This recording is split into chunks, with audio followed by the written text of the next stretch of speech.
अस्सलाम वालेकुम दोस्तों, कैसे हो? उम्मीद है कि सब खैरियत से होंगे। अल्लाह आप लोगों को ऐसे ही खुश रखे। चलिए आज के किस्से की तरफ बढ़ते हैं।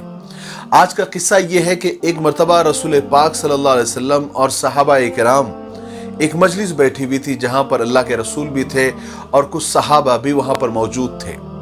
उतने में क्या हुआ कि एक औरत आई और उस औरत ने अपने नफ्सों को अल्लाह के रसूल सल्लल्लाहु अलैहि वसल्लम के हवाले किया और कहा कि अल्लाह के रसूल, मैं शादी करना चाहती हूँ, आप जहाँ चाहे और जिससे चाहे मेरी शादी करा दें। तो उस मजलिस के अंदर एक कुंवारे और सहाबी मौजूद थे। उन्होंने जब ये सुना तो फौरन अल्लाह के रसूल सल्लल्लाहु अलैहि वसल्लम से फरमाया कि अल्लाह के रसूल, मैं शादी करना चाहता हूँ, मेरी शादी इस औरत से आप करा दीजिए। तो अल्लाह के रसूल सल्लल्लाहु अलैहि वसल्लम ने फरमाया, तुम्हारे पास हक महर देने के लिए कुछ है? तो उन्होंने कहा, कुछ भी नहीं है।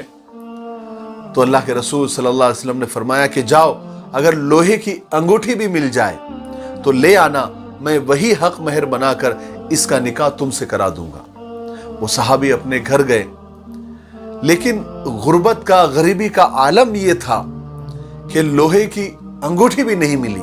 ढूंढने पर उन्होंने आकर अल्लाह के रसूल सल्लल्लाहु अलैहि वसल्लम से अपनी बेबसी बताई कि अल्लाह के रसूल, मेरे पास तो एक अंगूठी भी नहीं मिली, हाँ लेकिन मेरे पास एक चादर है, मैं उसको आधा करके यानी आधा काट कर उसको हक महर में दे देता हूं और आधा मैं रख लेता हूं, आधे से काम चला लूंगा।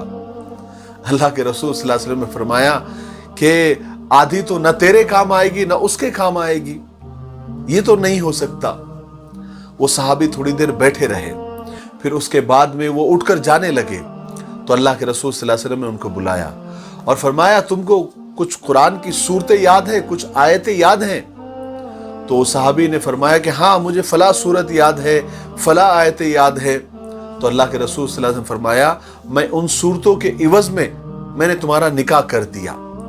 तुम वो सूरतें, वो आयतें उस औरत को याद करा देना, यही तुम्हारा महर होगा। और शादी हो गई। कितना सिंपल है इस्लाम के अंदर, शादी को कितना सादा और कितना सीधा बनाया गया है। लेकिन हम देखिए, हमने उसको इतना मुश्किल बना दिया, इतना मुश्किल बना दिया, जिसका नुकसान ये हुआ कि आज हजारों नहीं लाखों करोड़ों बेटियां घरों में बैठी हुई है बिन बियाही। मैंने शायद 5-7 साल पहले मैंने इनकलाब में यानी अखबार में एक रिपोर्ट पढ़ी थी कि इस वक्त 50 करोड़ बेटियां घरों में बैठी हुई है जिनकी शादी की उम्र निकल रही है, लेकिन इस खर्च की वजह से या किसी और वजह से या शादी के महंगे होने की वजह से वो शादी नहीं कर पा रहे हैं। सोचिए, इनका सारा वबाल उन लोगों पर जाएगा जिन्होंने शादियों को महंगा कर दिया है, जो अपनी बेटियों की, अपनी बहनों की शादियां आलीशान तरीके से करते हैं और गरीबों का शादी करना मुश्किल कर दिया है। बहरहाल इस किस्से से हमको 2 बातें सीखने को मिली, मुझे वो आपको बतानी है। एक तो ये कि नबी के दौर में और सहाबा के दौर में गुर्बत का आलम क्या था कि हक महर देने के लिए एक अंगूठी भी नहीं थी, तो सोना और चांदी की तो बहुत दूर की बात है। दूसरी बात, जो असल मसले की तरफ मैं आपको लेकर जाना चाहता हूं, वो ये है कि मदीना मुनव्वरा में अल्लाह के रसूल सल्लल्लाहु अलैहि वसल्लम ने 10 साल गुजारे और 10 साल आपने कुर्बानी की। 1 साल तो आपने 100 ऊंट कुर्बान किए, लेकिन कभी ये नहीं फरमाया कि हम इस साल कुर्बानी नहीं करेंगे, बल्कि इन पैसों से हम नौजवान लड़के लड़कियों की शादियां करा देंगे या गरीबों की मदद करेंगे। अगर कुर्बानी के बजाय गरीब लड़की लड़कियों की शादी करना या उनकी मदद करना ज्यादा अफजल होता तो हुजूर इसका हुक्म जरूर फरमाते, मगर आपने नौजवानों से फरमाया कि ए नौजवानों की जमात, जो शादी की ताकत रखता है वो जल्दी शादी करे, देर न करे, और जो ताकत नहीं रखता वो रोजे रखे, क्योंकि रोजा गुनाहों से बचने के लिए ढाल है। लेकिन हर साल जैसे जैसे कुर्बानी के दिन नजदीक आते जाते हैं, वैसे वैसे बनावटी और आर्टिफिशियल गरीबों के मसीहा, खैर ख्वाह, लिबरल अपने बिलों से बाहर निकलना शुरू हो जाते हैं और ये कहना शुरू कर देते हैं कि क्यों कुर्बानी में इतने पैसे जाया करते हैं। क्यों ना इन पैसों से हम गरीबों की मदद कर दें। हालांकि उनका मकसद गरीबों की मदद करना नहीं होता है, बल्कि इस्लाम की रूह को जख्मी करना होता है, उनको जलील करना होता है, इस्लाम को बदनाम करना होता है।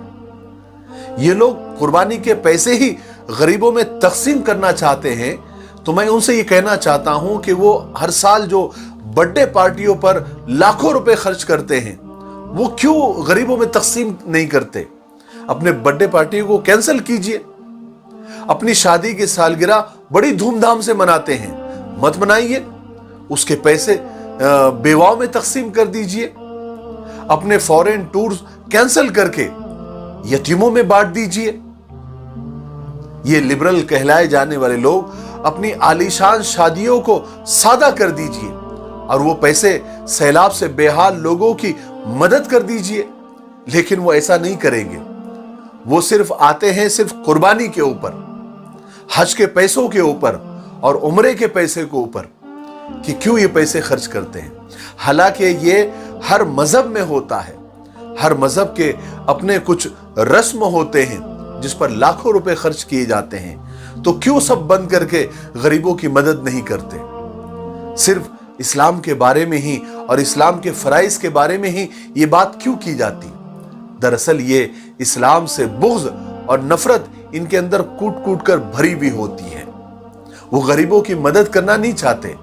हर फर्ज की अपनी जगह एक अहमियत होती है, एक वक्त होता है।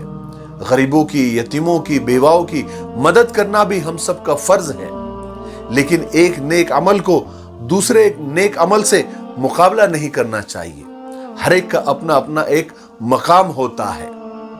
हमारा फर्ज बनता है कि हम अल्लाह के दिए हुए माल में कुर्बानी करें और वो फर्ज को अदा करें, जिसका कोई ऑप्शन नहीं है, जिसका कोई बदल नहीं है। हाँ, ये अलग बात है कि हुकूमत ने जिन जानवरों पर बैन लगाया है, हम उनकी कुर्बानी हरगिज न करें, क्योंकि हमारे पास दूसरे जानवरों का ऑप्शन मौजूद है। मुझे उम्मीद है कि इस छोटे से किस्से से आपको बहुत सारी बातें समझ में आ गई होगी और आपको यह भी समझ में आ गया होगा कि कुर्बानी का कोई ऑप्शन नहीं है, कुर्बानी करना जरूरी है। मेरे लिए दुआ करते रहें। अस्सलाम वालेकुम।